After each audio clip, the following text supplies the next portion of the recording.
Hey everybody, and welcome to Hell is for Children. This show is on every Saturday at 3 p.m. Eastern Time, and today it's 4 p.m. Eastern Time because of the daylight savings, and that's 2100 hours Central European Time. My name is Geerte Frenken, and this show is all about the topic of protective mothers and their children. So, what's a protective mother? A protective mother tries to protect her child or children from their abusive fathers by many means necessary, which is an uphill battle in today's global corrupt family court system that thrives on paternal entitlement. And I want to start this show with a little fundraiser that we have to do every once in a while, and I'll share my screen here because the April fees are due, and it's about $110. So if you can drum up $10 and we have 10 people doing that, we can keep the show going. You can find it here on GoFundMe. Hell is for Children, and we appreciate it all. I'm speaking on behalf of thousands of protective mothers who watch the show and need the show to feel support and be supported. So please, if you have $10, $20, donate. Thank you so much. And without further ado, I want to introduce my guest of today, and that is protective mother Dawn Parent. And she lost custody of her 3 kids to her abusive ex due to his false allegations of parental alienation and mental illness. Welcome to Hell's for Children, Dawn. Hi, Geerte. Thank you. Hi. Thanks for being on, and thanks for sharing your story with us today. So let's start with how you became a protective mother. My ex-husband and I met when we were in college back in 1987, and it wasn't until 1997 that we got married, and our first daughter was born in 1999, and I would say that at the beginning of the relationship, things were very, very good. We had a lot of fun together, and I thought that we had a lot in common. I really liked him because he's very smart. He's very intelligent, educated, and we seemed like we had a lot in common. And I didn't have any reason to have any problems with him. Things went great, and we knew each other for a very, very long time. And then when we had, our first daughter in 1999, things continued to go well. I thought he was a good father. He seemed like he was really, into the role, and we chose to be parents. It wasn't an accident or anything. I didn't really have any reason to suspect anything would go wrong down the road. Our second daughter was born in 2002. That's Katie. My first daughter is Nikki, and our second daughter is Katie. And it seemed like I think that I can pinpoint an actual time when things seemed to go wrong. I don't know if for him something was happening behind the scenes or whatever, but things just seemed to be completely fine until Katie was born. And first of all, having 2 children is a lot different than having 1 child. You can still, to a certain extent, when you have 1 baby, maintain your lifestyle. You don't have to go to bed at a certain time. You can, babies are like that. So it wasn't until we had our second child that, the demands of family life, I think, really started to kick in. And to me, it seemed like it was obvious that, you make the transition from being single and to being a family, and your lifestyle isn't the same when you're a family as when you're single, or even when you're married and before your children.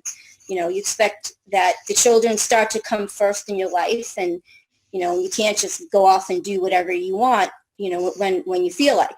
So we started to experience friction, I think, when I started to do what I thought was, just what every good parent does, is alter my lifestyle to make a stable home environment for the children.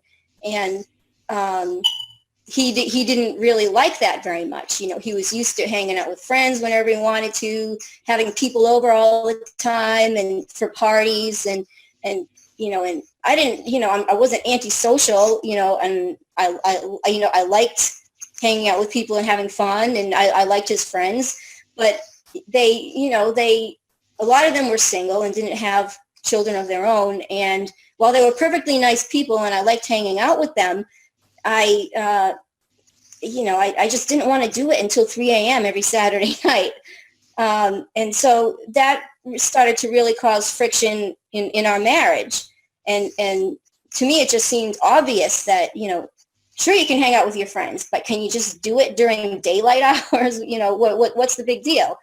And that, I think in his mind may have been the beginning of the end of the marriage.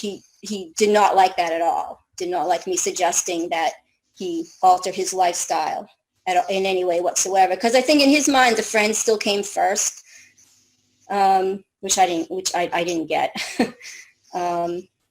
So let me see. So we started to argue. Go ahead. Yeah, I was going to say you also had a third daughter, correct? We did. Yes. So, it was about that time that we started to argue, about that stuff. And his response usually was to try to avoid confrontation whenever, I would have an issue with him. And so he started to spend less and less time at home. Say he was working late all the time. His career was getting, better and better. He started making more and more money. He started to become more and more successful. So, our lifestyle was getting better. We had a big house, he was providing for the family economically. But other than that, I really felt like he wasn't that interested in us. He just seemed like he would always rather be somewhere else. And, he never said anything like that, but, it was just more his actions. And I just really felt invisible and like I didn't exist. And so,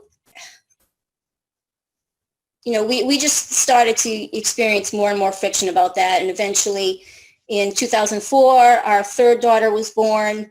By that time, things had really gotten tense. I was considering leaving him in 2004, right after our child was born. I was very disappointed in him about things that happened when I was pregnant with our third child. And it's when I really started to question, I don't know how to say it, but our first child was born premature, 6 weeks premature. And when I got pregnant with our third child, Amy, the doctor told me that I should be on bed rest because I was, within like the first few months of pregnancy, I was already like dilated and effaced. I was at, high risk of miscarriage. So I was supposed to be on bed rest. And the way that he started to relate to me, I found was less like a husband and more like he was one of the kids. Have you ever heard people talk about like, when a new child is born, the older siblings act jealous? I had this nagging feeling that rather than being happy, about the birth of our last child, that he was actually jealous of it. Mm-hmm. And he seemed to be, in my opinion, to be doing everything he could to sort of shift the focus of my attention away from the children and onto him, to the point where like he would be constantly complaining about illnesses, say, his back hurt, but then at the same time, but not enough to go to the doctor, but enough for him to constantly be trying to get attention from me, and I was like, it's like, I'm 5, 6, 7, 8 months pregnant with 2 small children, and, and we could have a miscarriage. You just got home from work. No, I don't want to give you a back rub. What's wrong with you? Why would you even ask that? And so I couldn't comprehend that level of selfishness. I really can't put any other word on it. Mm-hmm. So, from his point of view, I was the one that was selfish because he was the one that, that needed help, and I didn't give it to him, because, I put my attention on the children.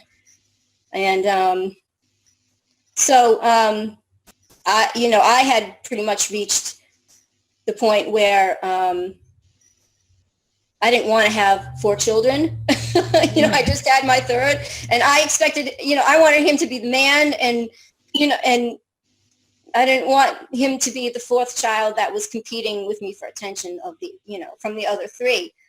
I mean, I wanted to give him attention as my husband, but not it seems in the way that he wanted me to. And we went to counseling. We tried counseling.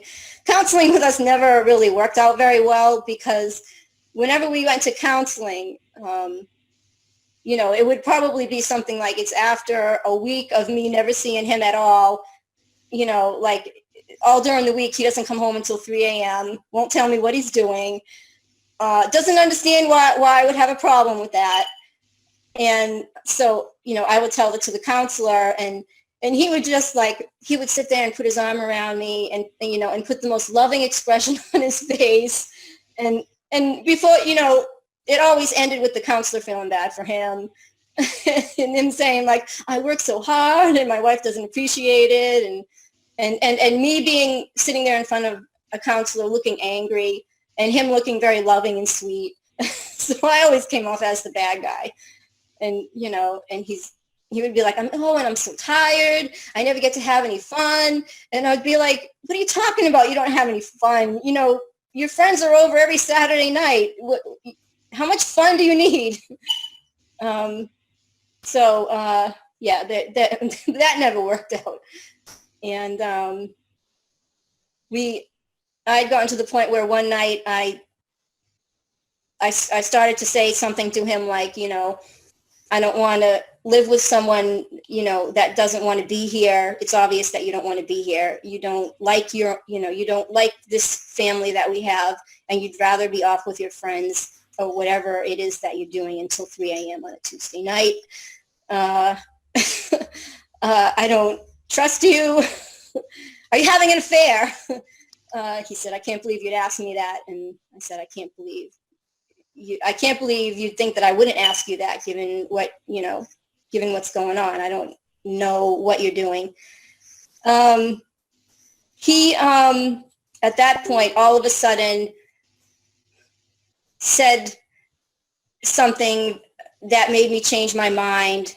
All of a sudden apologized and said, he was sorry, and he was going to change, and, he was sorry that he wasn't spending enough time with the family, and he was going to change. And so I changed my mind. And in retrospect, I believe that what was really going on in his head at the time was he was through. He had decided in his mind that my demands were too much on him, but he wasn't ready to officially file for divorce because he wanted to make sure he had his ducks in a row legally before he did it.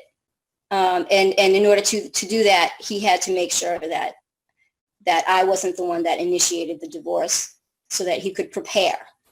And then, so what I think that he did end up doing for the next 6 years until 2011 was prepare.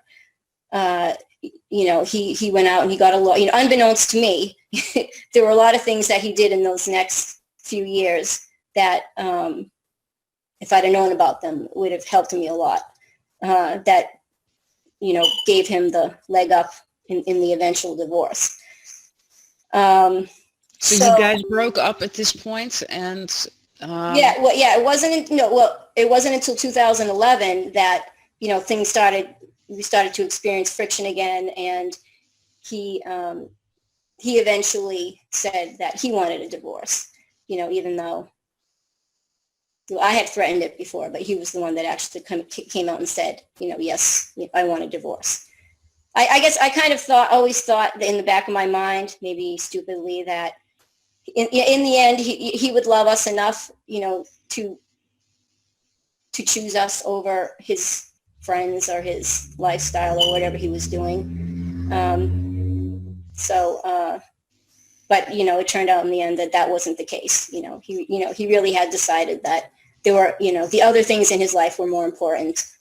And 2011, April of 2011 was the time that was most advantageous of him to let me know about it.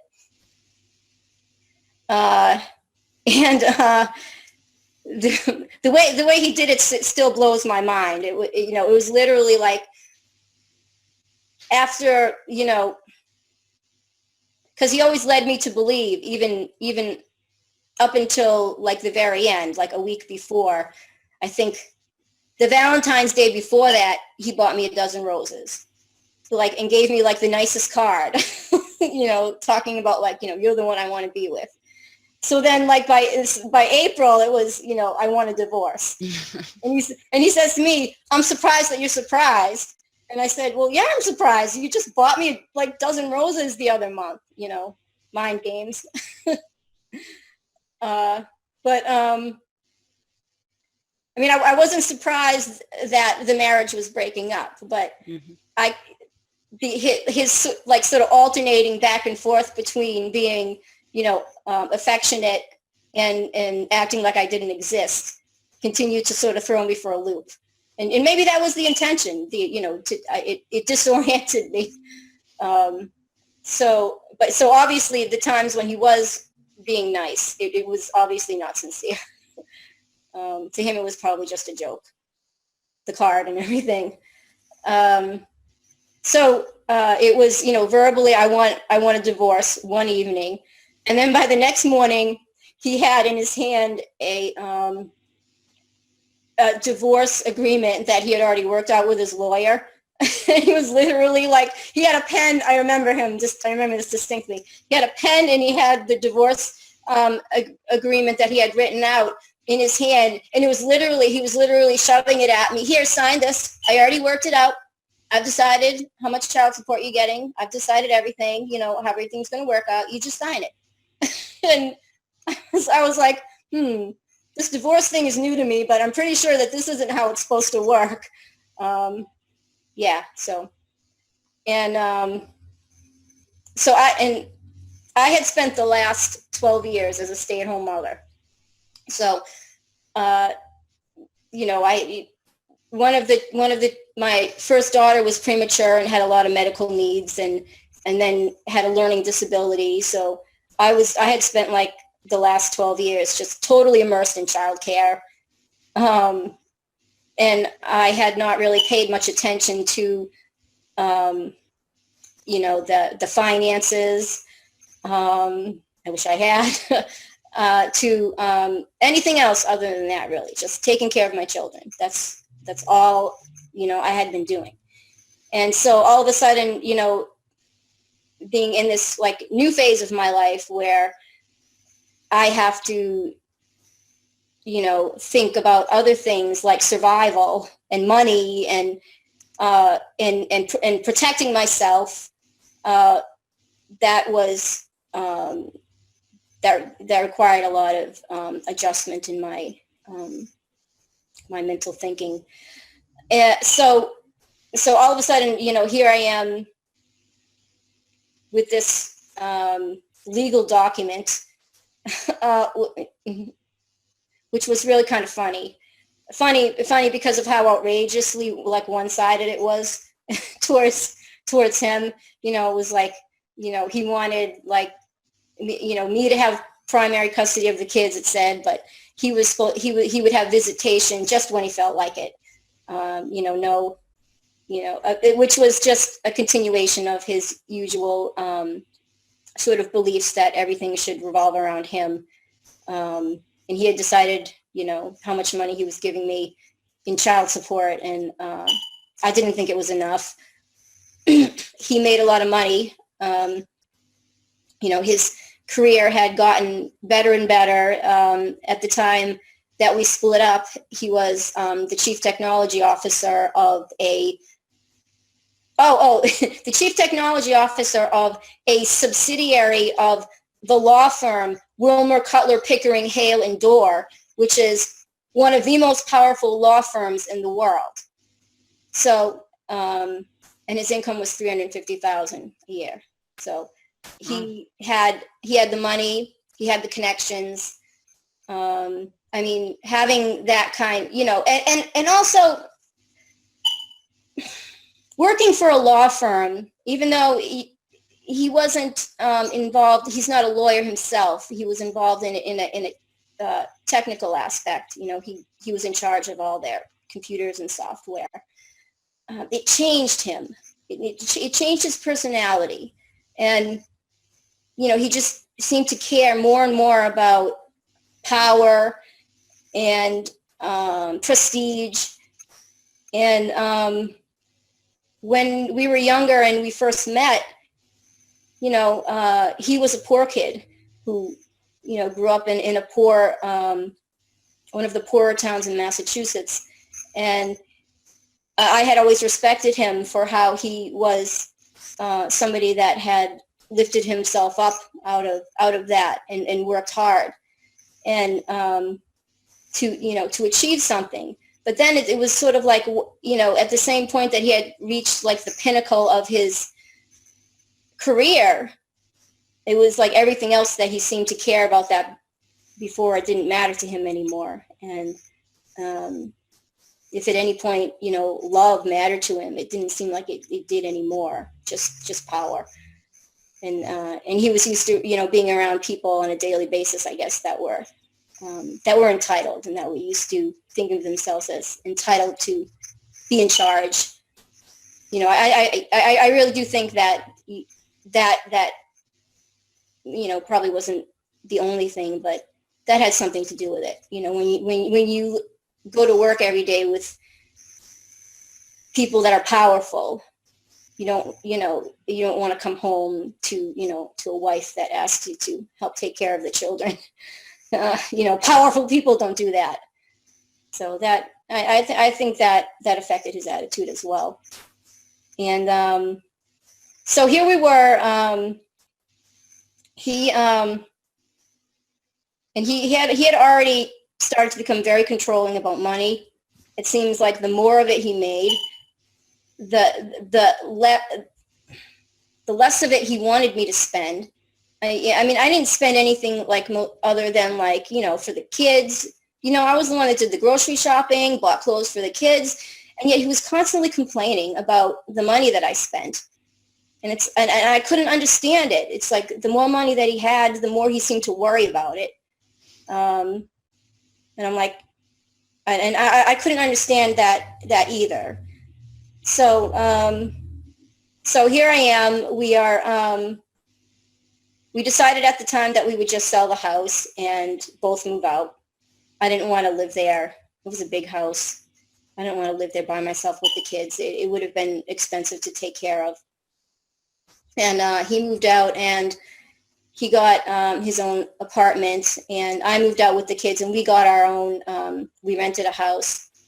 And it was so we were in this awful state of limbo where there wasn't officially any like court-ordered child support or alimony or anything like that. And I didn't have a job. I wasn't working. I hadn't worked for 12 years. You can't, I did already have a bachelor's degree, but, you can't just go back into the job market after 12 years of being a stay-at-home mother. But he just seemed to kind of be drilling it into my head. It's about time you start taking care of yourself. And, we should be, this financial stuff should be equal.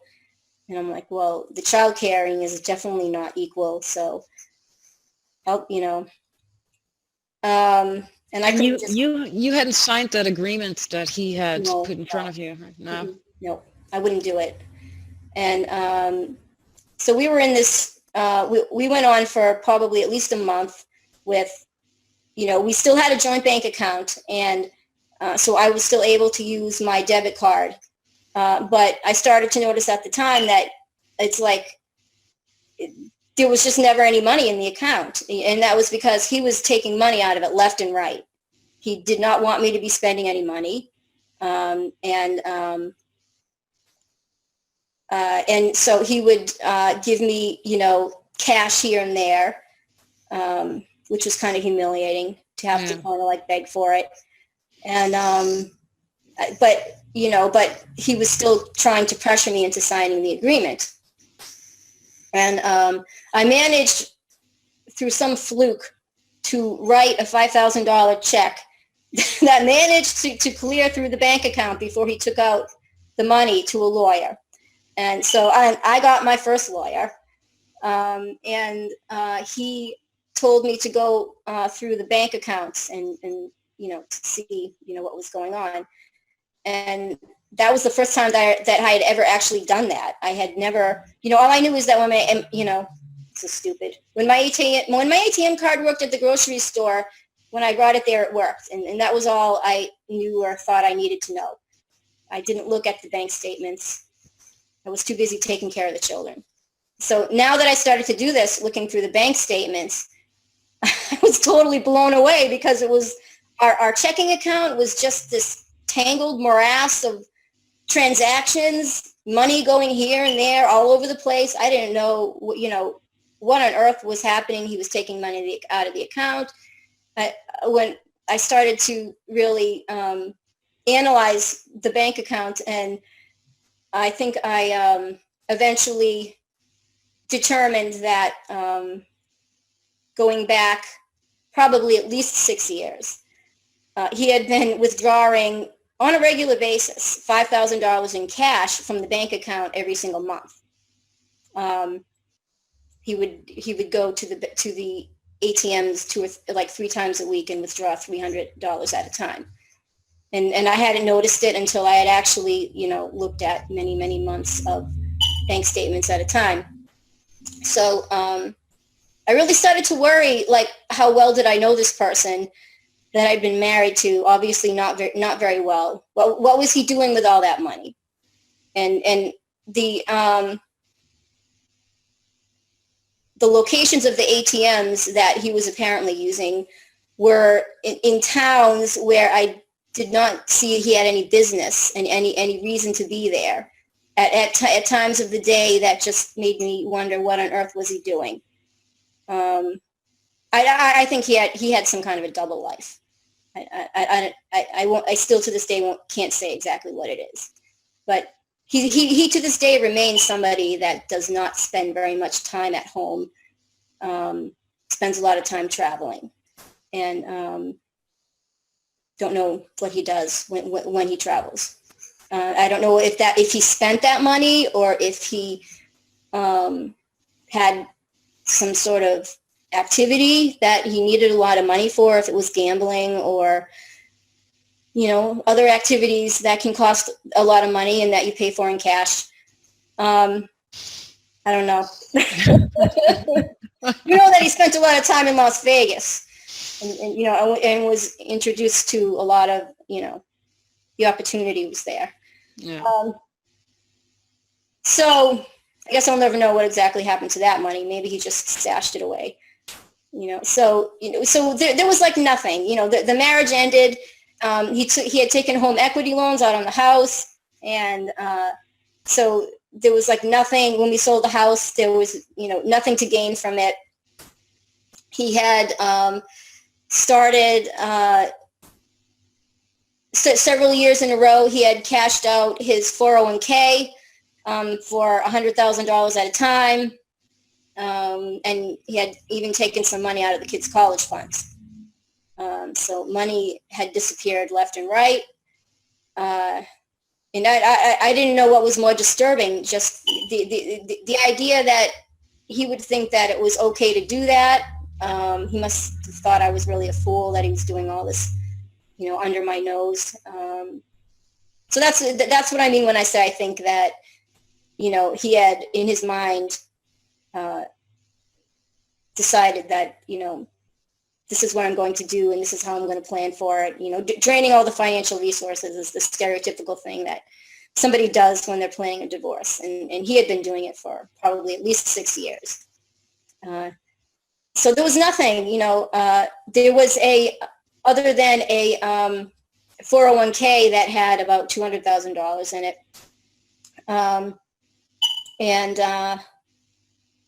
So we're both living in rentals, and I am wondering what on earth I'm going to do economically. And I'm starting to really wonder what is he doing? What kind of person is he now? Are the children safe with him? They hadn't spent a lot of time alone with him, really. Well, let's talk about that part. Yeah. Because at this point, you had custody of the girls, and they were living with you. Yeah. How old were they at this point in the story? 5, 7, and 10. And how much contact did they have with him throughout these years? I mean, it sounds like he was gone a lot. Yeah, I mean, I would say that up until the time of the split up, they were rarely alone with him. And even, when they were, when we were all together, he was frequently just sort of like irritated with them, that like what you and I would consider to be sort of like normal childish behavior. Children are annoying sometimes. He seemed to not accept that, and I could tell that he found them to be annoying. So I did, I was concerned about how they would, how he would handle having them alone for, because we did eventually settle on visitation of, them being with him every other weekend and 2 evenings a week. And how did that go?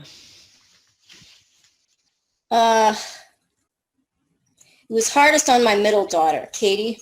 She was the one that was 7, and she used to call me up and while she was at his house and leave me the most sad messages, saying, how much she missed me, and they weren't used to being alone with him.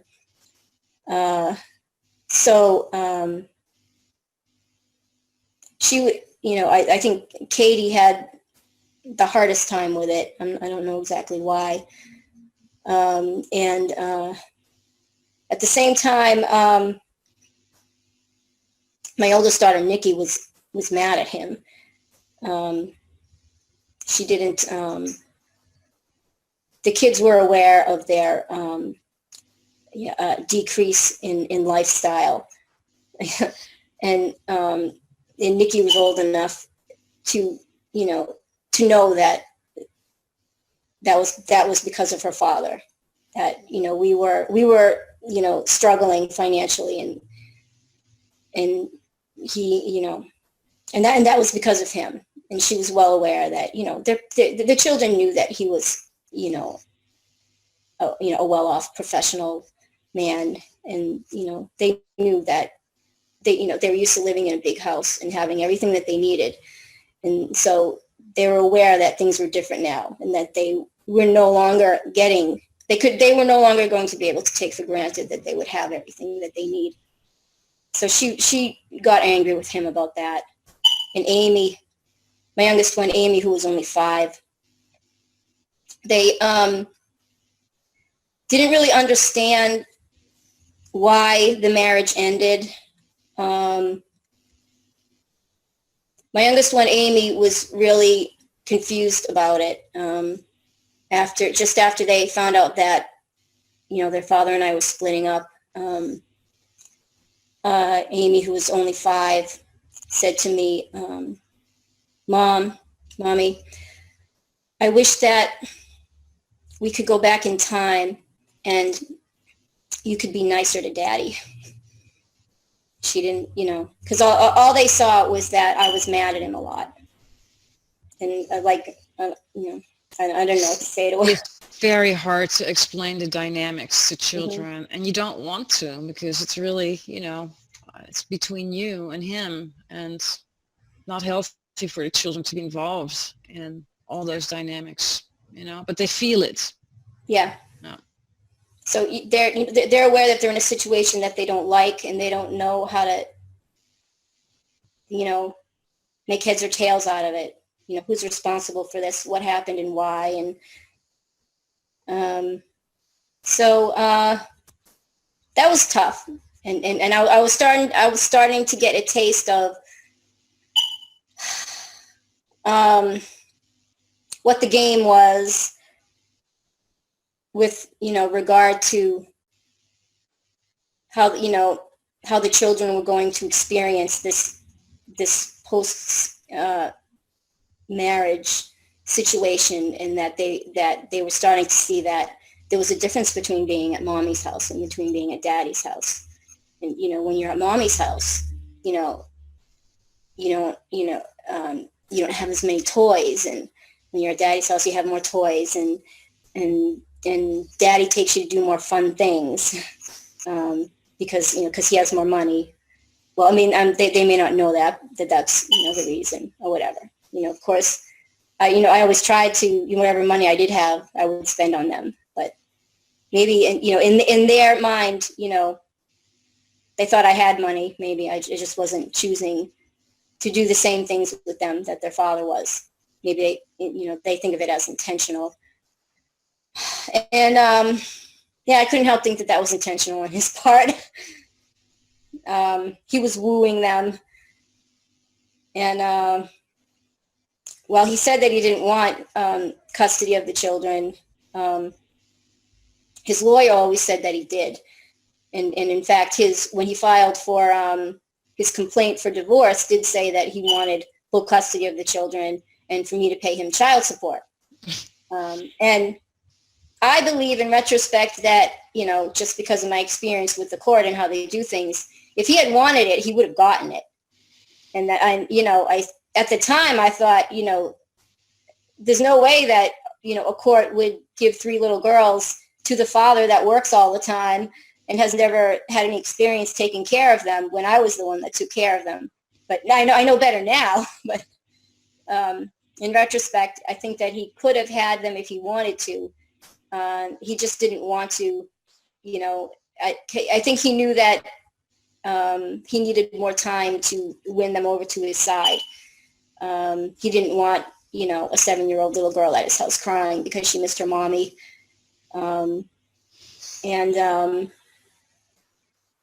So he decided at that time, I think, that it wasn't the time, to make that move.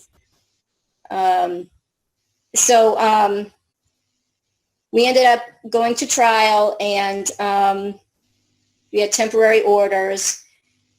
And for temporary orders, I was already on my second lawyer, because the first one wouldn't give me a billing statement, which I'd come to find, some people had told me wasn't ethical. So I got rid of the first one, and the second lawyer that I had was with me for temporary orders, where we pretty much just agreed on the amount of alimony and child support that Al and I had already negotiated, and the court rubber stamped it, and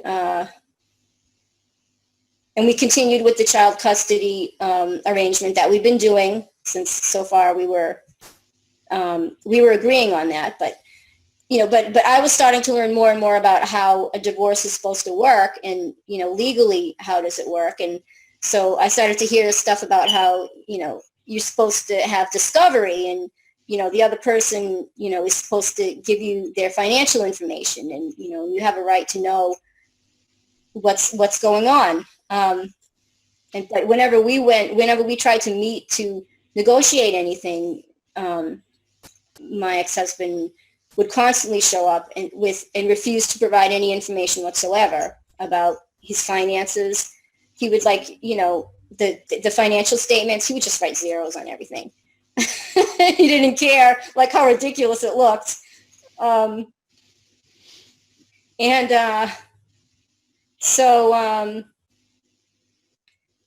when we went for temporary orders, the lawyer that I had when I went to him, I think I met him at Lawyer of the Day, which is, when you get to go to the court. When you go to the court, yeah, you go to the courthouse and, lawyers give you advice, and every single one of them tells you something different. And, he had offered to help me out, and I said to him, well, I don't have any money. And I said I was planning on going, I'd already done some research on my own about, and learned this thing about how you can file your own motions. So I was planning on filing the temporary orders myself because it didn't seem like it was rocket science, and I thought I could do it myself. Because at that time, I was still under the impression that I could win this thing if I learned the law. Yeah, you know better now. I know now it has nothing to do with the law. It's the law.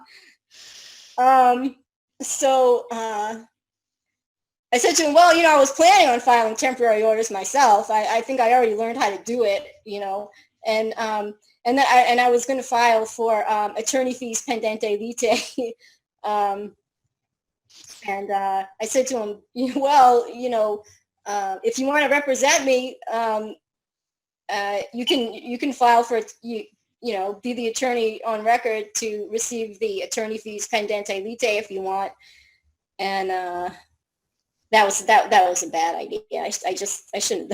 I could have done that myself. I don't know why I let that lawyer represent me that day, because he didn't do anything that I couldn't have done myself. And yeah, I know that feeling.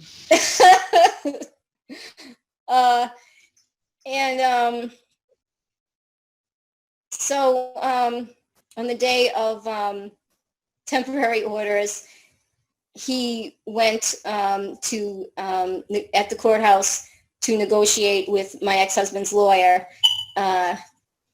privately. The lawyers talk privately without you. Something which I'm totally against now. If I ever have another lawyer again, I will never, ever let that lawyer leave my side in a courthouse. If there's one law I would ever want to change about how divorces happen, it would be that you have to be present when your lawyer talks to anybody and everybody else. And it has to be recorded. Yeah, absolutely. Yeah. So this was the first day that I think that the first time a lawyer stabbed me in the back. And because when he went to talk to my ex-husband's lawyer, who is this woman who I put on your wall of shame, who is like the nastiest person you would ever meet. She's like the caricature of some bully teenage girl that you'd see on a movie. She's like a cartoon character. And but the stuff she does works in front of a judge. Normally I would just laugh at her because of these stupid Jedi mind tricks that she tries with me. But in front of the judge, it works really well. So so the lawyer and so the two lawyers get together to talk about things, and we ended up signing those temporary orders. But in retrospect, I'm pretty sure that this was the first time of many times that my ex-husband would meet privately behind the scenes with my own lawyer, and deals were being made without my knowledge. I think that happens a lot. It's all cronyism, and people Mm-hmm. get an envelope of cash, and things are settled behind the scenes. Yeah, I don't know how much of it is just has to do with cash, or has to do with hey, I work for a law firm myself, and and I'm a chief technology officer. Did I tell you that? And she's just a crazy housewife. I don't know how much it was probably a combination of the two. Or favors, trading. Yeah. So, because it wasn't until like months later, in passing, my ex-husband made some sort of reference to having some sort of opinion about my lawyer at the time. And on that day, I did not meet to talk to his lawyer. So, so if you had asked me, what did I think about what happened with the discussion in that day, I would have had to say, well, I don't know, I wasn't there. So that kind of let me in that, when they were talking, it was the three of them talking, and I was the one outside the loop. And I don't know exactly what they talked about, but I do know that after we walked out of that courtroom, I had already done enough research at the courthouse about what were the next steps in a divorce and what was supposed to happen. And what I did know was supposed to happen was that this was supposed to be the discovery phase of the divorce that was supposed to lead up to a trial. This was the evidence gathering phase. And so when I immediately started talking to my lawyer about, well, what are you going to do for discovery? We need to send out some document requests. We need to, do subpoenas. And so I got the first inkling that this lawyer definitely wasn't going to work out, because he was literally lying to me about what the law was, because he was saying, oh, well, right now what we need to do is we just need to sit back and see what the other side does, and I knew that that's not how it works. You don't just wait for people to give you documents. It doesn't work that way. And it became more and more apparent that my lawyer did not want to initiate discovery. And that's the fundamental flaw in attorney fees pendente lite. The attorney works for the person that pays them. And he had been paid by my ex-husband. It had been negotiated because, so the attorney fees were not awarded by the judge. They were negotiated between my ex-husband and that lawyer. So the lawyer was obviously representing the person that had paid him. And that became very apparent,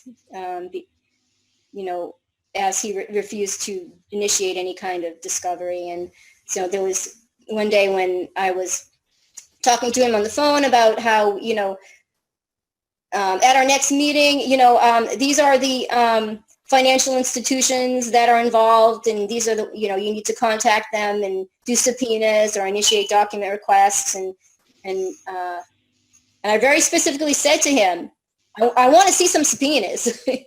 That's what I'm hiring you to do. Yeah, full financial disclosure. Yes, subpoenas.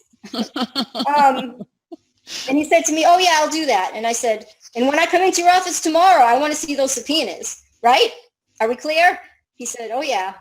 And then when I went into the office the next day, what he showed me was a document request, because he thought I wouldn't know the difference. And, I'm sure you know the difference between a subpoena and a document request. One is a lot more effective than the other. And I had no interest in document requests because I had already been through this, requesting documents. It wasn't working in this case. This was clearly a case of, my ex and his lawyer weren't going to do anything unless they were made to do it. Requesting wasn't going to work. And I wasn't going to go through request once, then wait a few months, request again. I had heard that was how officially you're supposed to do it. But I just was not willing to go through that. Partly because I knew that I was just going to have to pay my lawyer to write letters over and over again. And maybe that's what he wanted. It's like, you can do a subpoena once and have it over with, or you can do a document request and 2 motions to compel. That'll cost a lot more. So I can see why, he would have been, more eager to go down that route. And so I eventually had to fire him because he obviously wasn't going to try to initiate any discovery. And one nice lawyer at Lawyer of the Day actually let me know that you can represent yourself in court. There's this thing called pro se, and you can, if you're pro se, you can technically do anything that a lawyer can do, and meaning you can send your own subpoenas. And I was like, really? I can send my own subpoenas? Yeah, I'll do that. that's not hard. So I did. I sent out my own subpoenas to like all the credit cards well, for the bank account, it wasn't hard because, I was already on the account. And so they gave me all the records from the last several years. But I got his American Express and still just more and more evidence of, I don't know, I can only call it laundering money. What on earth? It was either being laundered or it was being squandered at an astonishing rate. Still not sure exactly. So I did that.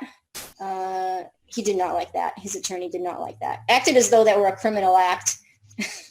You have a right to subpoena things in court, but they acted as though I had done some sort of criminal act. And we had been ordered, I think as part of the temporary orders, to sign a tax return together, a joint tax return for that year,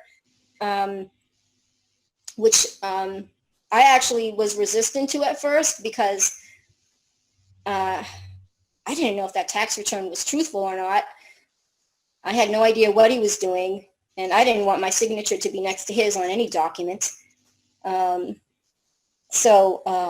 the court said that we should do it. So I eventually changed my mind a little about it and thought, well, at least that means I may actually get the tax return if I'm supposed to be there to sign it. So him and his lawyer didn't follow through with that order, even though they had been the ones to ask for it. And he went ahead and filed his taxes for that year. He filed married filing jointly, and I had no part of it. It's electronic filing, so technically there's a signature, but in reality there isn't. So I don't know if that's considered forgery or whatever. So he went ahead and filed the taxes and got that benefit of having me on it, but I didn't get to see the taxes at all. What else? So at this point, the kids were seeing him every other weekend or so? Yeah, they were seeing him every other weekend. And, things were settling in. I was, thinking about what to do, for a career and, trying to start that. It was really stressful, in the midst of a divorce to also try to start a career, while having 3 children and I eventually settled on that, that I would try to be a teacher, because I had, my oldest daughter had a learning disability and I had spent a lot of time advocating for that. And I always liked helping the kids with their homework. And so I enrolled in graduate school to get an MED in teaching. I wanted to be a special education teacher. And I also was trying, I very consciously didn't just want to go out and get any job for the sake of having a job, even though I knew that that's what he wanted. He wanted me to just go out and start working like 40, 50 hours a week. And I didn't want to do that because I wanted a career. I didn't want to go and like work at McDonald's or something and then be stuck doing that for the rest of my life. But, to have a career takes time. And it meant taking some jobs that were not the best paying, that were not the best hours, did not give me necessarily the best amount of hours, but that would look the best on my resume to start to build a career as a teacher. It meant doing some volunteering because, I had no resume. Yeah, you had a 12-year gap. Right? Mm-hmm. Yeah. Yeah. So, so I had to do like volunteer teaching and, all kinds of things just to start building up a resume. But, but I did it. But he didn't like it. That made him so mad. He wanted me, the way he always presented that to the court was, I'm just not working hard enough. And it didn't matter to him that okay, so you want me to be financially independent. So don't, why wouldn't you want me to take the time to build up some skills and you want me to go out and get some menial job. That's what he wanted. But I was not doing that, and that made him really mad. So I've been doing that, and I did eventually build up a pretty good resume, but it's been hard. And so where were we then? Well, how long did this phase go on? So if you had custody of the kids, they were seeing him every other weekend. Mm-hmm. You were rebuilding your life. How many years were you in this particular phase? Well,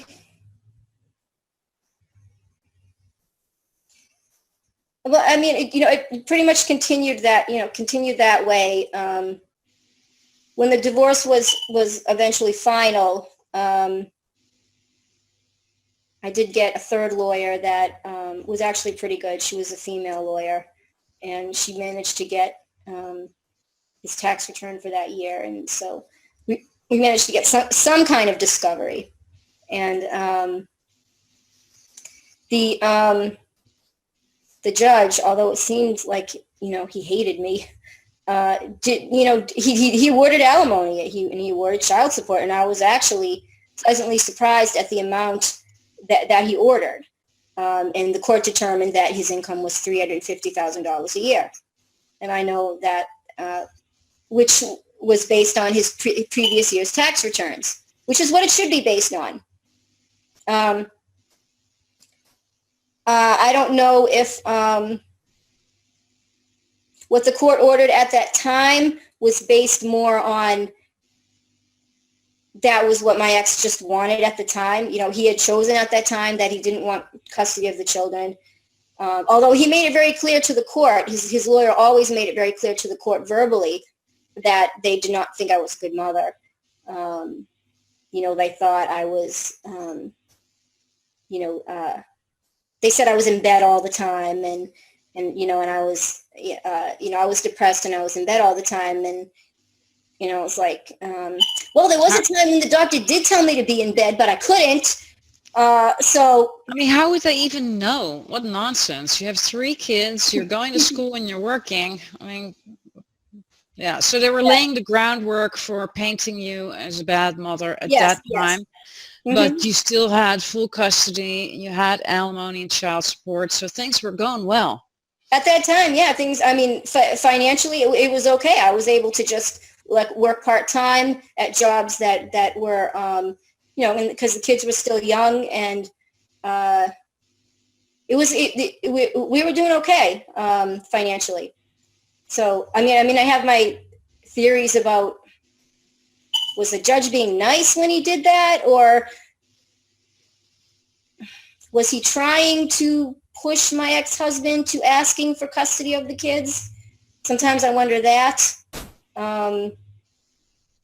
because he didn't want to have to pay child support. So he wanted to pay as little child support as possible. So it had been in the judge's mind that he wanted to push my ex-husband to file for custody of the kids, awarding me a good amount of child support might have been the way to do it. Who knows what goes on in these people's minds, why they do what they do. So things went okay for about a year, I think, and until eventually, so he was ordered to continue to give me.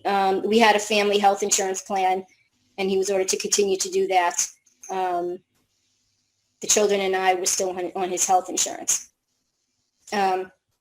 He, for some reason, had a big issue with not wanting me to be on his health insurance anymore. But I don't know why. And eventually,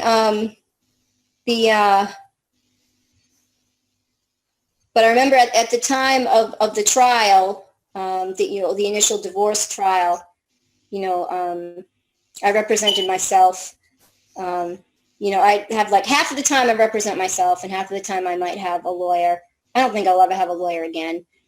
And I remember being there and saying like, my ex-husband's lawyer put him on the witness stand so that he could testify about, what a bad mother I am and how I'm like, supposedly in his view, the problem in the marriage was that I was just angry all the time. And I had an anger management problem. How dare I be mad at him for staying out until 3 a.m. And so I cross-examined him. I was by right. I was representing myself. I cross-examined him, pointed out that he had the birth dates of one of the kids wrong, and asked him, like, what medicines did they take and what were their medical conditions and what were the names of their teachers and what kind of grades were they getting and who were their friends. And he didn't know any of that kind of stuff. I don't know. But I don't think the judge really cared anyways. They don't care. Who cares about those things? You don't need to know those things to take care of children. Right. They're like pets. You just give them food and let them do their own thing. Yeah. No special skills required. No. No. So that was fun. Yeah. And so I was saying before, things were okay financially for about like a year and a half. Although I think his and also his criticism of me was that my house was a mess. My house was filthy. And I'm like, I've got 3 kids. Yeah, it's messy sometimes. And they left the wording of their whatever that what's that pre-trial, no, whatever the document is that you submit at the time of the trial, saying what you want and your request for order. Oh, yeah, I don't know. I don't remember what it's called. But so it says that they were, he and his lawyer were allowing me at this time to have custody, although it was with great reservation because they were concerned for the children. So they were pretty much stating, yeah, we'll be coming back for them when we feel like it. Yeah. And so when did they come back?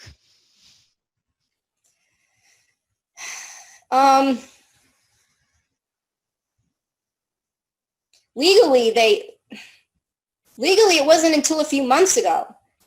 But with regard to custody of the children, that's something that's kind of played out more outside of court, because the only thing that's really held him back these 6 years from asking for custody of them is he doesn't want to do it against their will. So for 6 years, he's been pretty certain that if he did it against their will, he would be sorry. So he's been working for the last 6 years to make sure that they wouldn't have a problem with it. I think. And the minute that, he got himself into a situation where he felt like they wouldn't complain is when he swooped in and did it. But a lot of things happened since then. How did he get your kids? How did he mold your kids?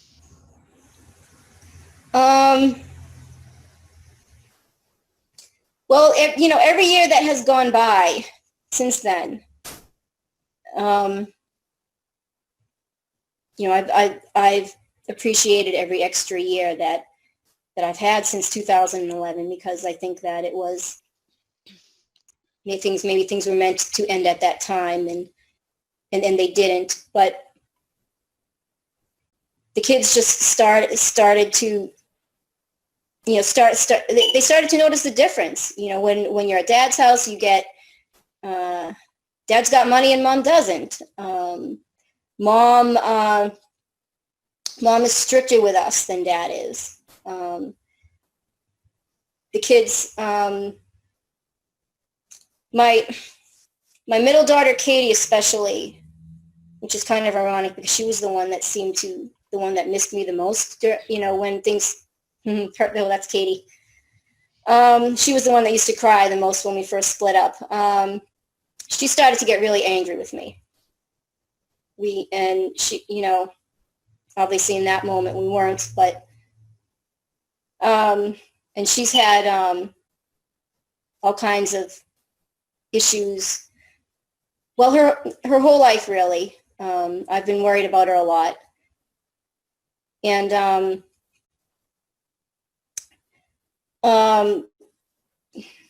she started to have more and more of an issue with accepting me as an authority figure. Yeah, they're spoiled at dad's house. They can do whatever they want. They have to go home to mom, and mom is setting rules. So they're going to start rebelling. It's like, well, why are you so strict? And where's the money? Right? I mean, that's kind of how... It's Nikki and Amy. Nikki's the older one, and Amy's the younger one. Oh, yeah, and there's Katie on the left, and me in the middle, and Amy on the right. That was a trip to New York City. That was a good time. Oh, and they're there again. Nikki on the left, and Katie in the middle, and Amy on the right. New York City again. That was Central Park. The kids started to get angrier and angrier. It was all I could do to just like get, especially Katie, it was all I could do to just get her to clean up her room, to clean up after herself. And she seemed to see every, just to me, every normal thing that a mother would do, telling their child to do, she seemed to see that as a grave insult.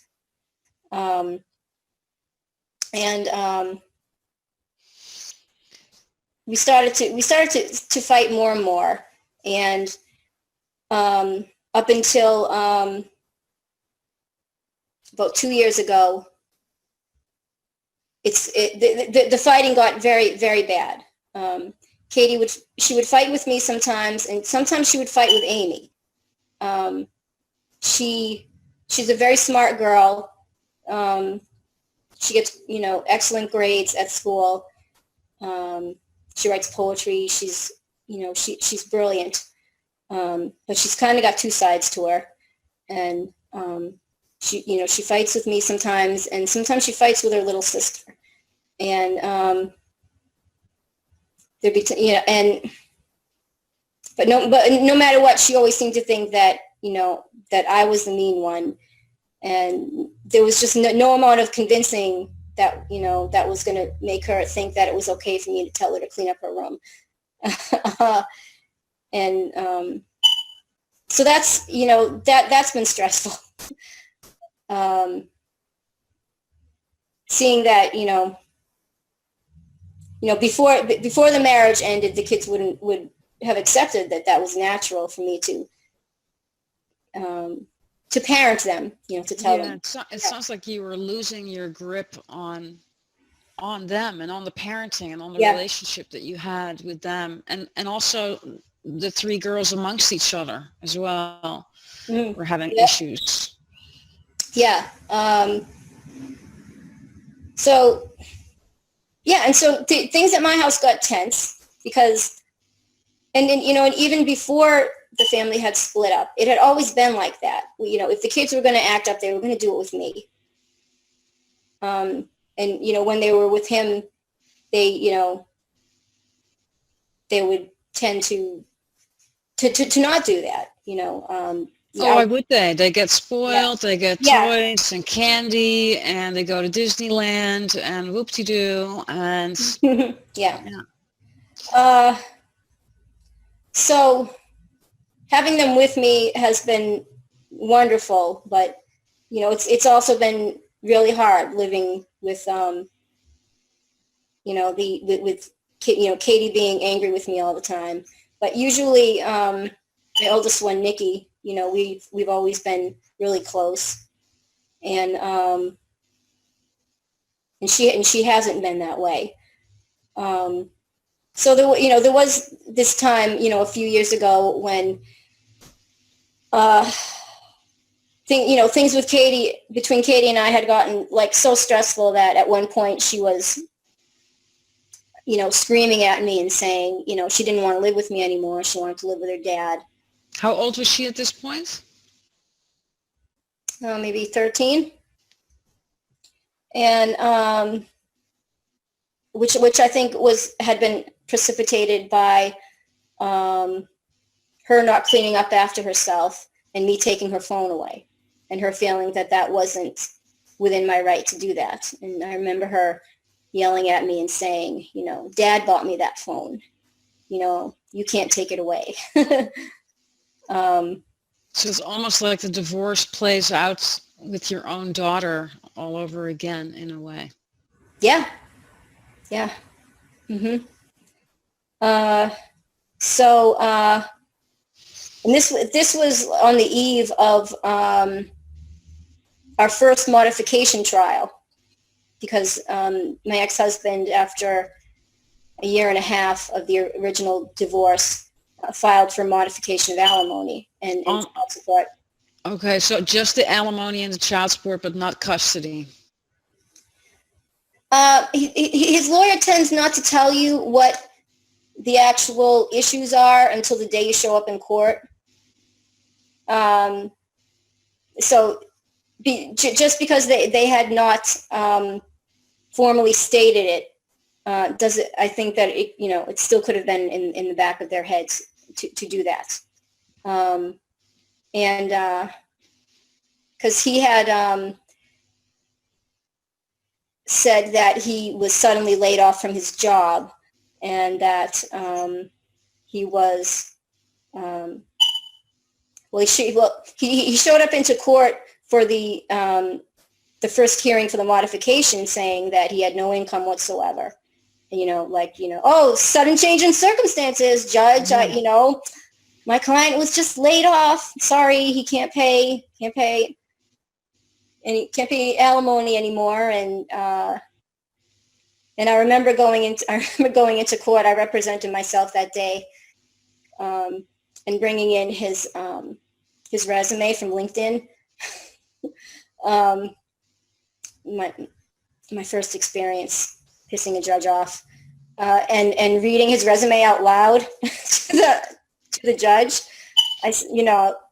I'm like, oh, so he's been laid off. Okay, let me tell you his job history for the last 15 years. And it was all like, vice president of this, vice president of that, chief technology officer this year. And I read, his description of his skills and that he's been published in scientific journals. And I said to the judge, I really don't think it's going to be too long before he gets another high-paying job, and that, this rushing to modification is a little soon.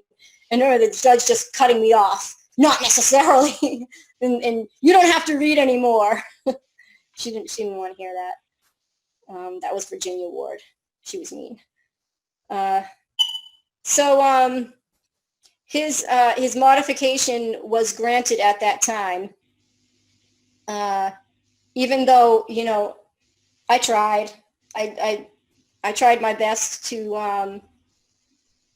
I knew that he had a severance package from the company that he was at, because people in these kind of jobs always get golden parachutes. Nobody gets laid off or fired without some kind of compensation. So I knew that there must be a severance package that that he wasn't telling them about, and that was and that he had showed up in court that day without mentioning it. Had to mean something. I thought, definitely it should be in contempt of something. It says lying on your financial statement is perjury. I was still a little naive back then. Yeah, family court, anything goes. You can say whatever you want, apparently. Yeah. And they act as though financial statements are evidence, and they're not, because they don't prove anything. You need evidence is tax returns and pay stubs. But, he always acted as though any number he wrote on a financial statement should be accepted as evidence.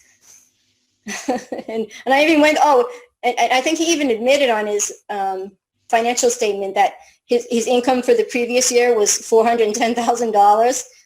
And I remember looking at it and like, because I was starting to get a little bit used to like this game of like, how to be theatrical in court. I remember like $410,000, judge. Wow, that is a lot of money. And like the look on the judge's face, like, don't say that.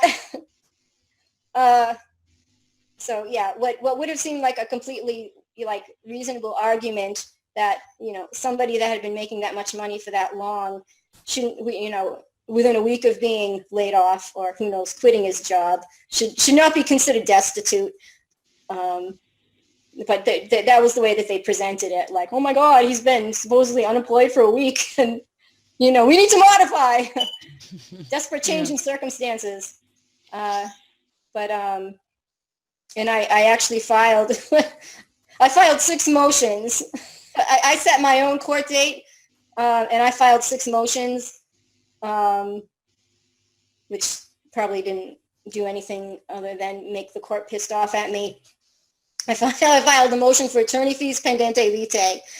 I filed a motion for to sanction him for lying on his financial statement, to sanction his lawyer for allowing him to lie on his financial statement. They don't do anything with that stuff. Yeah. That didn't help.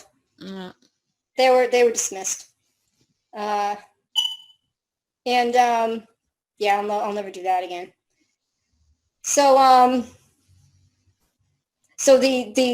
the alimony was suspended. I haven't had it since. That never came back. The health insurance was suspended because he claimed he was unemployed and could no longer provide me health insurance. But he had remarried, so he was generously offering to put the kids on his wife's health insurance. What else? Well, what about the custody at this point? He left that alone? At that time, he did. Getting back to the conversation with my daughter, I had said to her, because I think this was literally like a few weeks before the final trial for this modification, for this particular modification. I said to her at the time, because I'm also thinking myself, like, I'm tired of fighting. And if she really doesn't want to be here, so like you said, it was kind of a mirror of what happened with the marriage. If someone really doesn't want to be here, then I'm not going to make them. You can't, at that age, you have to respect their choices, however they are formed. Yeah, I know. So I said to her, if that's what you really want, then okay. But we're in the middle of a heated argument right now. I want you to go to sleep, and in the morning I'm going to ask you again, and we'll go by what you say. So she did that. She went to sleep, woke up. She was sitting on the couch, and I said to her, so do you still want to go live with your father? And she said no.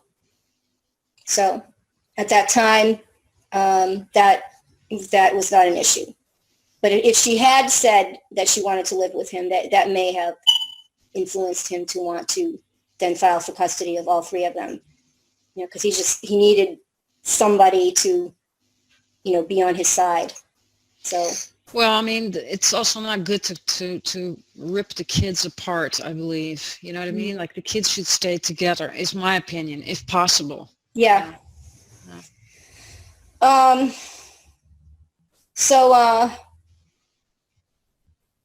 When we were at court for for that modification, I had an attorney.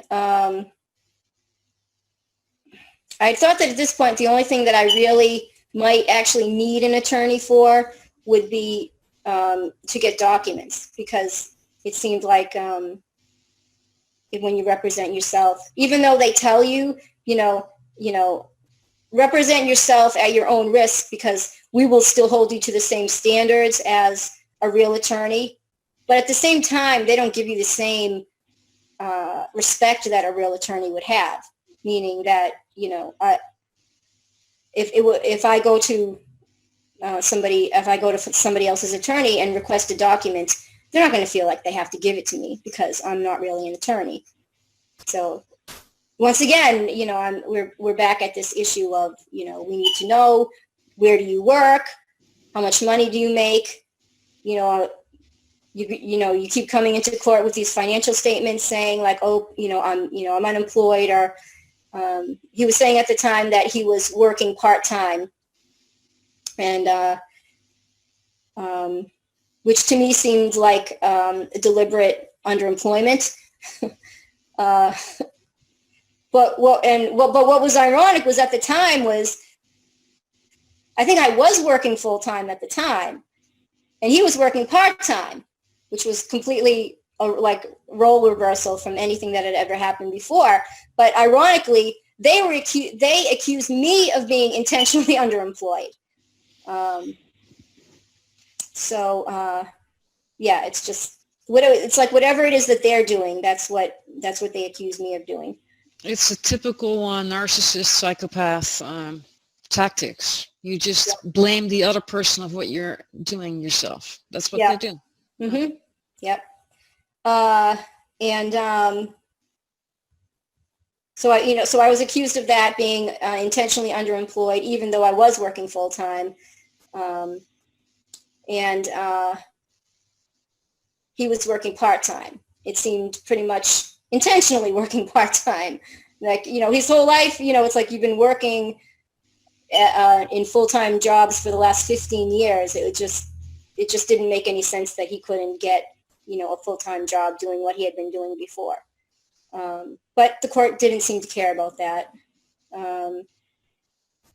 They just in court, they tend to use this expression or this line of reasoning that, like, no matter how much evidence you may bring of, in case of financial matters, you may bring people's tax returns from the last 15 years, and you may show their resume and everything, but a judge will just offhandedly dismiss that as, oh, well, that's the past, and what happened in the past doesn't matter. That, and it's like, well, yeah, that's what happens in the past is everything that matters. What else do you have to base the future on by what happens in the past? Yeah. That's what they say. Yeah. And he so he ended up getting what he wanted, and we tried at one point when we were at the court to negotiate, and I did hire another lawyer just for that day, and that lawyer, I still had it in the back of my mind wondering what had happened with that other lawyer that I thought may have negotiated behind my back about something. And I wanted to kind of test that theory out. So when his lawyer and my lawyer went to talk in a room together, I made sure that, even though I don't talk to my ex, when we go to court, and in general, I don't talk to him very much. I made sure that I kept my eyes on him the whole time.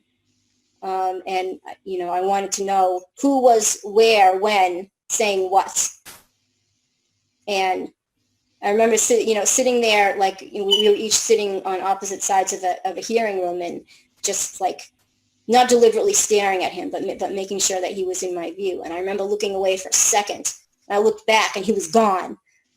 And I opened the door, and I left the hearing room, and then I looked into the room where the two lawyers had gone to talk, and sure enough, he was in the room with the two lawyers, the three of them. Like, and he had obviously waited until I wasn't looking. I was like, damn it, I knew it. I knew you were doing this. So I opened the door, and I tried to walk into the room, and I said, oh, hey, can I come in? And my own lawyer, like, rushed up to me with this, like, really guilty look on his face. And he's like, you can't come in. I was like, what do you mean I can't come in? Yeah, so. And then, so eventually they said that, they're like, okay, well then, Mr. Parent will leave then, since they weren't going to allow me to be in there. And So that, that was very disappointing. But, at least I confirmed my suspicion. So how did it go how did he eventually come up with change of circumstances to get custody of the 3 girls? How did that go?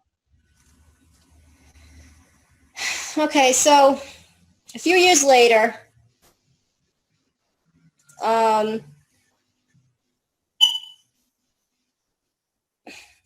things between me and the kids just kept getting more and more tense. And things with Katie, especially, Katie started to develop some really serious behavior problems beyond being defiant towards me. Ever since the I don't know, maybe starting a few years after the divorce, she started to develop severe anxiety, and she would have these anxiety attacks, and it would be all I could do to get her to go to school.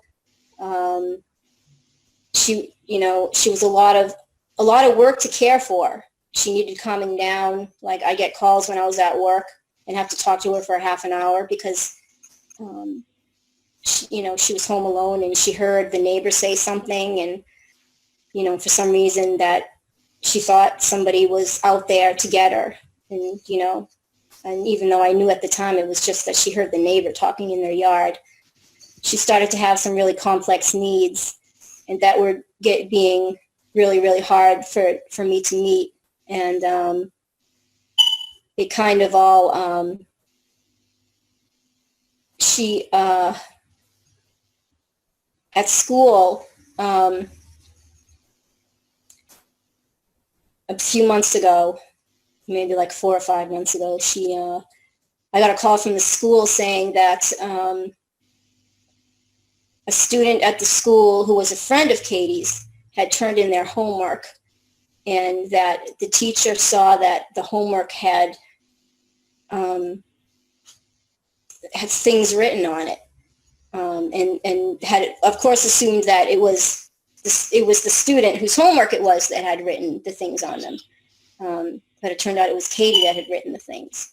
And so I said, well, what do you mean? What things were written on it? What's the big deal? And they said there were messages written on it, things like, help me, I want to die. Now I understand why the teacher was concerned. The school had kind of a weird way of reacting to it, though. They called her in and asked her, were you serious about that? And she said, she told them that she wasn't serious. And I've been dealing with this kind of stuff with her like pretty much forever, and not knowing what to do about it. It's just one more instance of her doing odd things.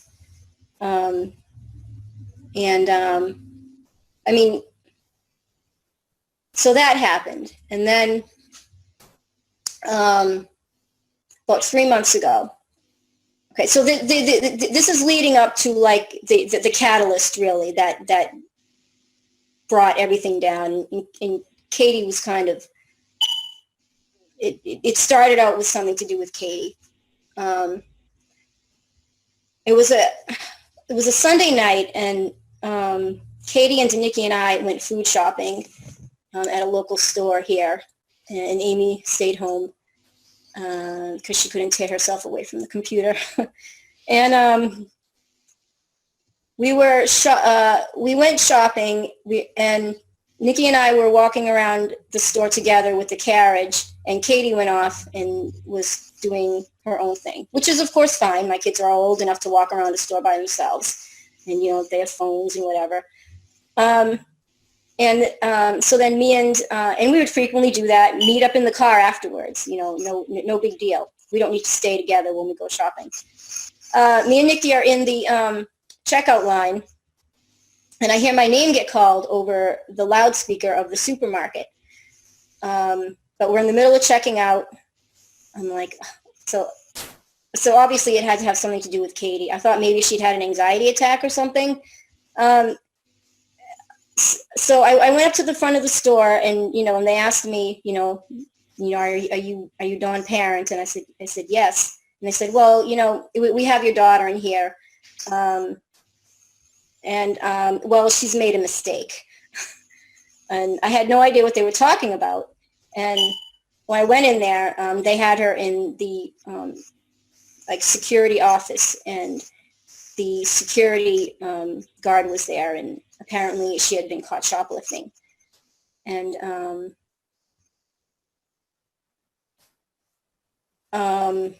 she had tried to steal some makeup, and apparently she had put it in her coat and had actually walked out of the store with it. This wasn't the first time I had issues like that with her, although the first time at a store and in public. I took her, I was in the middle of checking out, and I just said, oh, sorry about that. And they said, well, we won't do anything this time because, she's a child, but, we're going to take her name down, and if it ever happens again, we'll have to press charges. And I said, oh, well, thank you.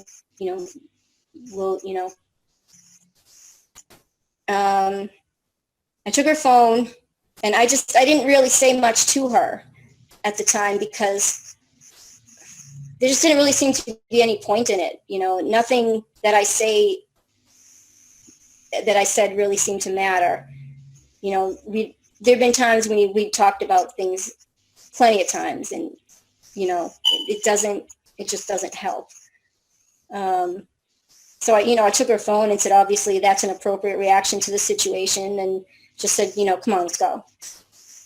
I had to go back to the line and finish paying for my food. And after we paid, Nikki and I went back to the car, and Katie, where's Katie? So the upshot of that was that she ran off. It was the first instance of her running away. It was a freezing cold night on a Sunday in a shopping plaza where nothing else was open except the supermarket.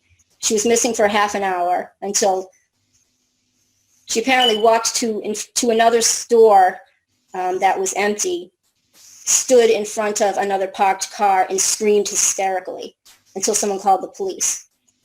And then that's when they called me, because she finally told them, who I was, and gave them my number, and they called me. And so I took her home, and the next day, and I still just didn't really have much to say about it. I wasn't going to yell at her. So she went to her room, and the next day she was making comments to me and to Nikki, suggesting that she might run away again. So I managed to, get her to go on the bus. She went to the bus stop, and Nikki made sure that she got on the bus. And I called the school and talked to the school psychologist, who was aware of, many of the other issues that, Katie had, and said, I just want to let you know that something happened last night, and it's possible that Katie may try to run away from the school, and I just want to give you the heads up. And apparently what happened was Katie got off the bus, and then immediately when the school psychologist went to her and tried to talk to her, she fell to the ground screaming hysterically again and refused to talk to her. And so the psychologist just said, okay, fine, go to class. And then while the kids were at school, I started to search Katie's room because I wanted to know what was, I don't know, if there was any other stolen items or anything. And when I was doing that, I found a suicide note.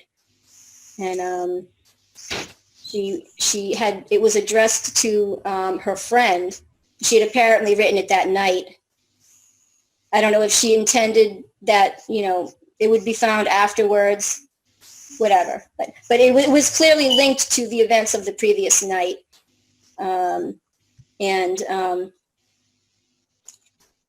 So I went back to the school and I showed the note to the school psychologist, and they were like, "You got to take her.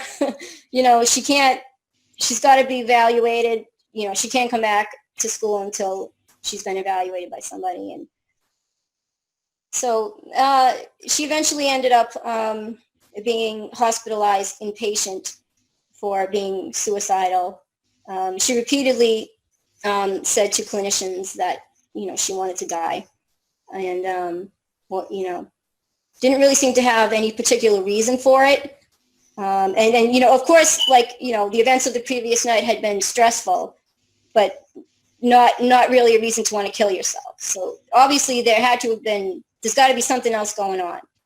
What's going on? I'd known for years that there was something going on with her. I just didn't know what to do about it.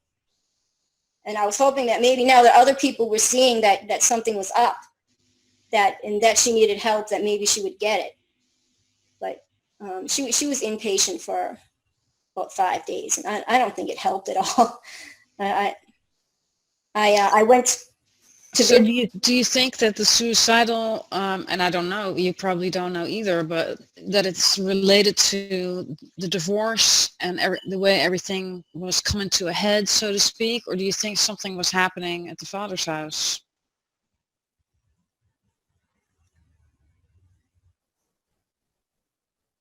We don't know. Probably both.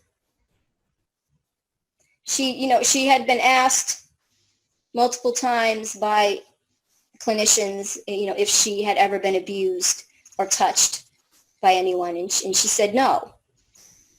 But clearly something's going on, and so her anger towards me, believe it or not, got even worse. I didn't think it could get any worse, but it got worse. And it's like all I did was take her phone away. It's not like I didn't tell her I hated her. I didn't, I didn't even really discipline her in any other way except take her phone away. But then she became obsessed with the idea of me giving her the phone back. Nikki and I went to visit her in the hospital, and the only thing she wanted to hear about was, when are you going to give me my phone back? And when I said to her, I don't know, but it's not going to be today, she said to me, "Get out." And I said, okay. So Nikki and I left. Those are the last words we said to each other. That was on a Tuesday. She was set to be discharged on Monday. By Sunday, as much as I totally hated the idea of it, I come to the decision that I needed to sit down and talk to her father about what to do about this. Because I had come to the conclusion that when she got out of school, she could not come back to my house like this. I didn't have the means to care for her. She could run off again, get into trouble. And she was also, packages started to arrive at the house because she had gone on my Amazon account and spent money, bought stuff, because you can have your credit card saved on Amazon. She seems to have a fetish for buying makeup.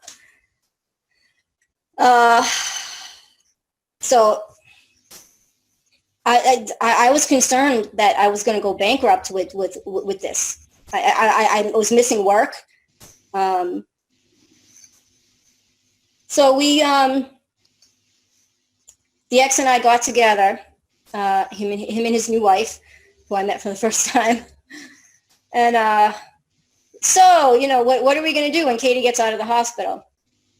And my position was, if you want me to care for her, you need to give me some more financial compensation, because I can't have her at my house unsupervised.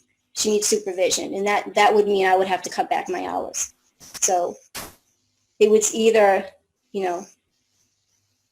she stays with me, but I'm empowered to take care of her in the way that she needs to be taken care of, or you take her.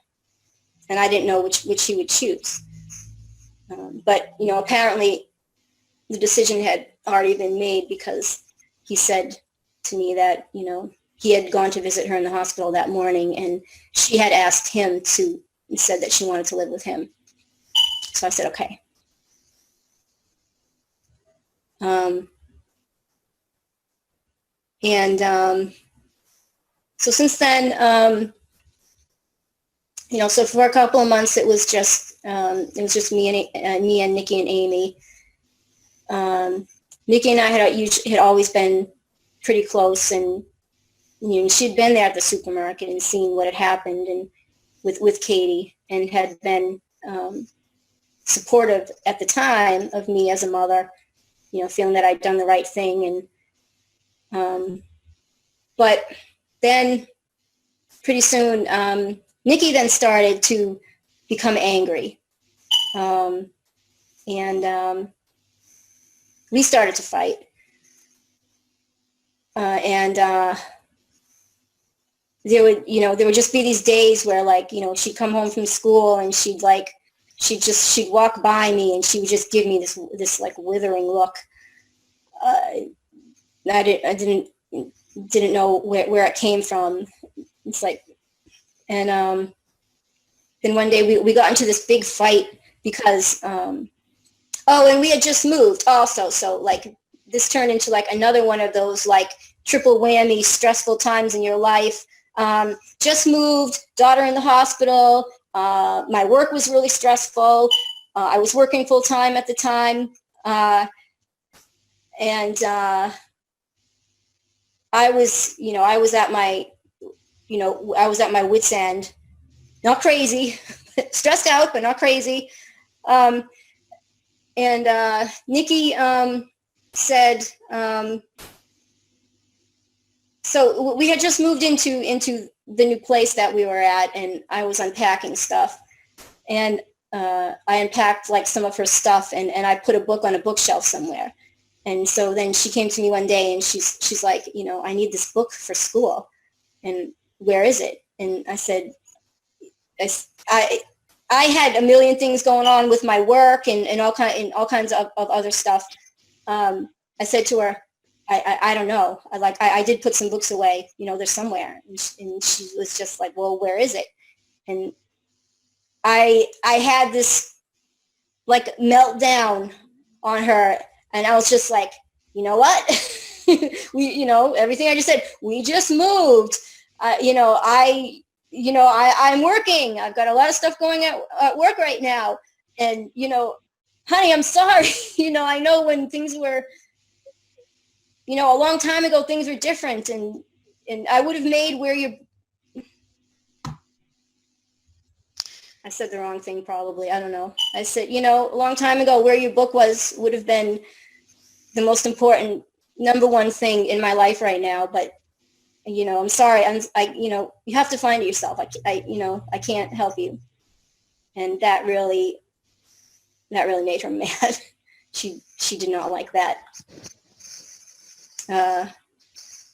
And things just got worse and worse. And so the more she seemed to try to be expressing her disappointment in me not being the mother that she wanted me to be, and the more I tried to explain to her, you can only do as good as the circumstances that you're in, and these are the circumstances, and this is why things are different. That just made her even more angry. She didn't want to hear about that. So it sounds like the whole thing kind of just fragmented. The whole family situation completely fragmented from the moment that, all along, but real slow and gradually. And the Katie event kind of escalated and spilled over into an escalation, so to speak. So we have about 10 minutes left or so. So let's move it to how your other two children ended up taken from you as well.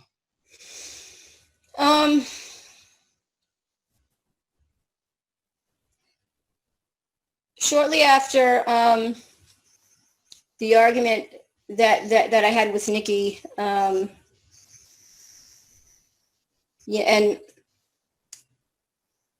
there was one day when, and I think that at this time, like the kids were starting to talk to their father, about being dissatisfied with me, and so, and he had always like put it in people's mind that I was mentally ill, and in fact his lawyer's specific strategy for the reason to change custody is to say that the mother is suicidal. I've been in court and I've seen her do it. I've seen her take the smallest little thing that you might do or say and say, oh, she's suicidal. She's suicidal. We have to take the kids. So one day I came home from work and no, I wasn't working that day. But I went out to do some errands, and Nikki and Amy got home from school before I did, which was okay. They're old enough for that.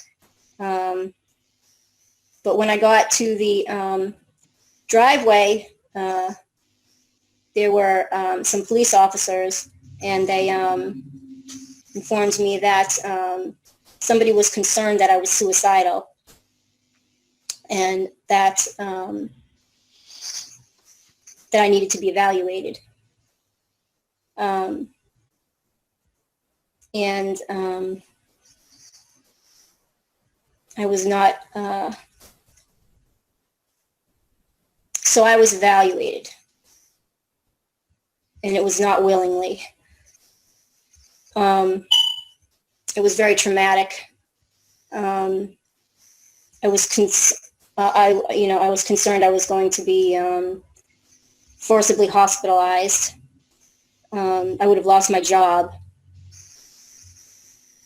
And I still, to this day, I'm not sure exactly who was involved in that, what was said, or why. But somebody called DCF. And so there, the report was eventually unsubstantiated, but I was accused of being suicidal. And the kids weren't home. Their father had come and got them, and I decided to just let that happen. And they went to school the next day from his house, and so the school psychologist called and said, I know we don't have much time left, but yeah, we have about 5 minutes. So they've been living at his house ever since, and I voluntarily said that he could have custodial, that they could be living at his house. But I certainly wasn't relinquishing my, I was expecting to get, some kind of visitation, and I wasn't relinquishing my relationship with the children, just saying that under the circumstances, maybe it would be best, for them, to live there for now. But I knew that, it would turn into a termination of parental rights, which is exactly what happened. Ex-party, within like a week, there had been an ex-party hearing where my parental rights had been terminated. They said you weren't notified of this ex parte hearing. No. So you had your parental rights stripped in an ex parte hearing you weren't notified of, and you haven't had contact with your kids for about 4 months now? About 3. 3 months. Yeah. Last time that we went to court, so there was the ex-party hearing that I wasn't there at, and then there was we actually did have a court date where I went into court knowing, but I know what the game is very well by now, and as expected, they suggested that I be on supervised visitation, and I as soon as the ex's lawyer got up and started talking, I knew how it was going to go, because it starts out being like a recounting of, this is what happened, and these are the names of the children, and blah blah blah blah blah. And the minute she got into and on such and such a date, this is what Mrs. Parent did, I jumped up and I yelled into the microphone, "Your Honor, I object!" Yeah. Because there's a difference between a fact and an allegation, and Attorney Brown should use the word alleged. Once again, the judge wasn't really happy about that, and she's like, "This isn't the time to do that." So I sat down, and I knew it was over. It was game over. And the only thing left for them was to frame this in such of a situation that made me look like I had abandoned the children, and which I wasn't going to let them to do. So when it got to the point where, like, okay, the court has made this determination, you're dangerous to the children because you're suicidal. The only thing left to decide now is, are you taking the supervised visitation or not? And first of all, I wouldn't be able to afford it anyways, even if I wanted to. But I'm not going to allow myself to be treated like a criminal in front of my children. Yeah, they have faults. If they want to call, they can. They're at an age that they can get in touch with you. And I hope that they watch this interview. I hope that they now hear your side of the story and get some insights into how this has all been affecting you and how this has gone down, and that they reach out to you, and, for you to reunite, even though they still live with their father, just reunite and have a healing chapter in both, all of your lives, because this is just a really sad, tragic story, and the way it's like a bell curve. It just goes downhill throughout the entire story, and it's just sad and unnecessary. And I hope this show will contribute to that reunion with them. And I hope you'll come on the show again in the future and let us know if that has happened, because I wish that for you. And I wish that for your daughters too. You know what I mean? This is just a sad, unnecessary situation, and maybe you all can find some help to set up this reunion, this healing thing, because it's just awful. So I want to thank you for sharing your story today and being courageous and doing that. It just goes to show how you didn't get the support that you should have gotten after, throughout your marriage and after the divorce. And it's very unfortunate that it developed this way, and unnecessary once again. And, thanks for being on. Thank you. And I want to put my heartfelt prayers out to you, and, know that you're not alone. There's millions of us out there, unfortunately. And let's hope the kids get out of the brainwashing thing and really think for themselves and establish a relationship with you, no matter what. You know what I mean? I'll keep trying. Yeah. I can't do anything that's illegal. No, I would never recommend I that can't, you know, either. I can't. But now you have, this will be out on YouTube, so they can find it, and hopefully they'll get in touch with you. And even if it starts with just writing letters and emails and Yeah. text messages, and, you know, for y'all to rebuild your relationship again, I really hope and wish that for you. So thank you for being on. Thank you too. And thanks everybody for watching another episode of Hell is for Children. And I hope to see you again next week. Bye. Bye. Bye, Dawn. Bye, Garrett.